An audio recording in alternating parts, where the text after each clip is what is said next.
Penggunaan terapi sel punca atau stem cell di Indonesia terus berkembang pesat. Namun pemerintah mengingatkan agar pelayanan stem cell hanya dilakukan di fasilitas yang memiliki izin dan diawasi oleh rumah sakit pengampu seperti RSCM. Komite Sel Punca Indonesia Amin Soebandrio mengungkapkan perkembangan stem cell di Indonesia cukup agresif dibandingkan negara lain.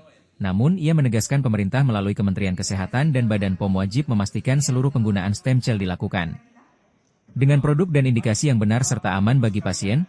Dari 5 laboratorium yang telah tersertifikasi Kemenkes dan Badan POM, Stem Cell and Cancer Research dan Rumah Sakit Cipto Mangunkusumo RSCM termasuk di dalamnya. Sinergi keduanya diharapkan dapat meningkatkan pemanfaatan stem cell untuk berbagai indikasi kesehatan. Profesor Amin menegaskan pelayanan stem cell harus dilakukan di rumah sakit atau klinik yang telah mengantongi izin Kemenkes dan Badan POM. Selain itu fasilitas, SDM, serta SOP harus sesuai standar keselamatan. Pihaknya juga akan menertibkan klinik atau produsen yang melakukan pelayanan tanpa izin atau tidak memenuhi syarat.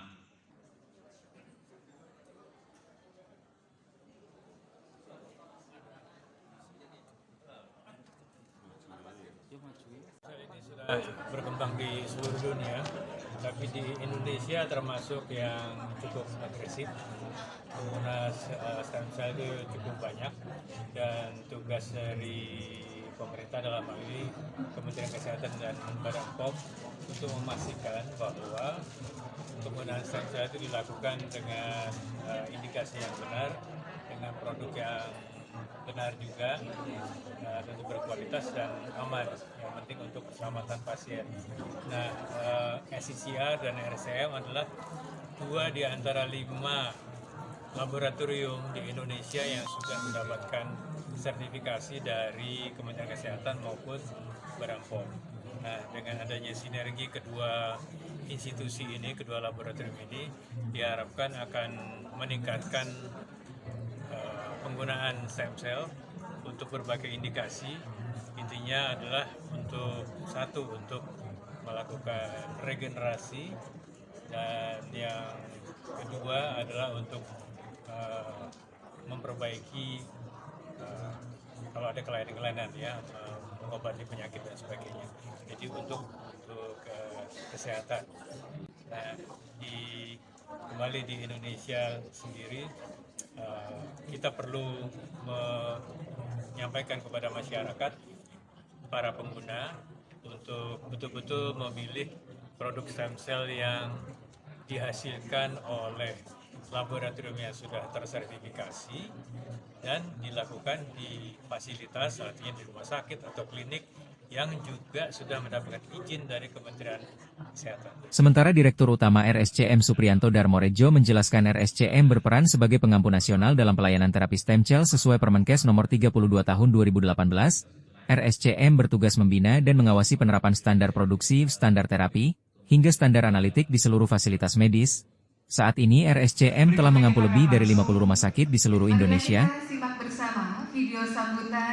Jadi kalau rumah sakitnya banyak ya, tapi pengampunya RSCM. Ya. Jadi stem cell itu ada yang sudah menjadi standar pelayanan, standar terapi. Kemudian ada yang masih dalam proses pengembangan. Jadi penelitian berbasis layanan. Nah, untuk itu kemudian melalui Menteri Kesehatan atau Peraturan Menteri Kesehatan Nomor 32 Tahun 2018 bahwa RSCM bertugas mengampu. Artinya mengampu itu kalau ada rumah sakit yang banyak sekarang sudah melaksanakan ini, ada dirijennya. Dirijennya siapa? RSCM.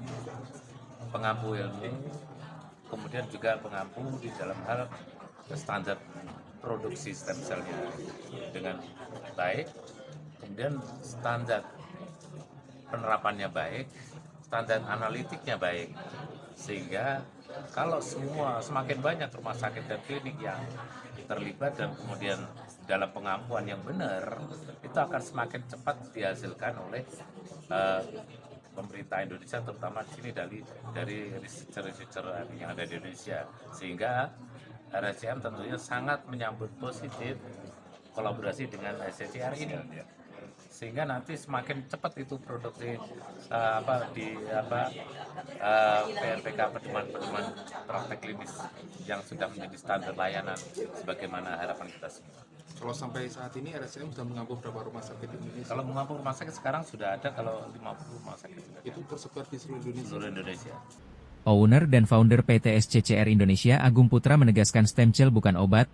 Menurutnya stem cell merupakan agen biologik yang dapat berubah atau berdiferensiasi menjadi sel-sel tertentu, seperti sel neuron pada penderita stroke atau sel ginjal pada pasien gagal ginjal. Agung Putra menjelaskan stem cell tidak hanya berfungsi memperbaiki sel yang rusak, tapi juga berperan sebagai regulator atau imunoregulator, sehingga dapat membantu menangani penyakit autoimun seperti lupus, Down syndrome, hingga autisme. Saat ini SCCR sedang mengembangkan ekosistem bioteknologi terpadu di Gunung Pati Semarang, meliputi penelitian, pendidikan, farming, hingga wellness resort sebagai pusat riset dan aplikasi stem cell. Stem cell adalah agen biologik yang berfungsi bisa diferensiasi atau berubah menjadi sel-sel target tertentu. Apakah menjadi sel neuron otak ya yang rusak, misalnya kasus stroke, atau pada renal failure, gagal ginjal karena ginjal rusak.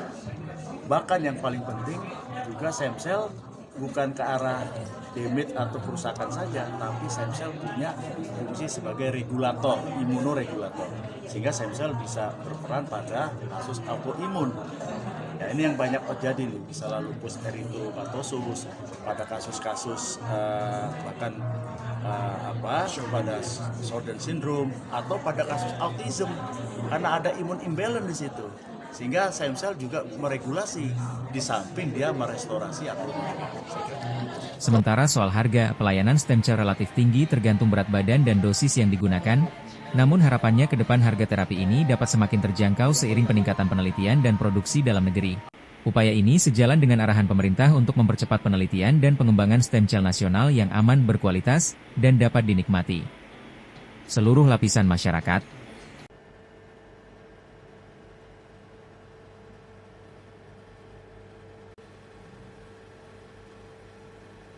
Dengan koordinasi antara Komite Sel Punca, RSCM sebagai pengampu, dan laboratorium tersertifikasi seperti SCCR, pemerintah optimis Indonesia mampu menjadi pemimpin dalam pengembangan terapi stem cell di kawasan global.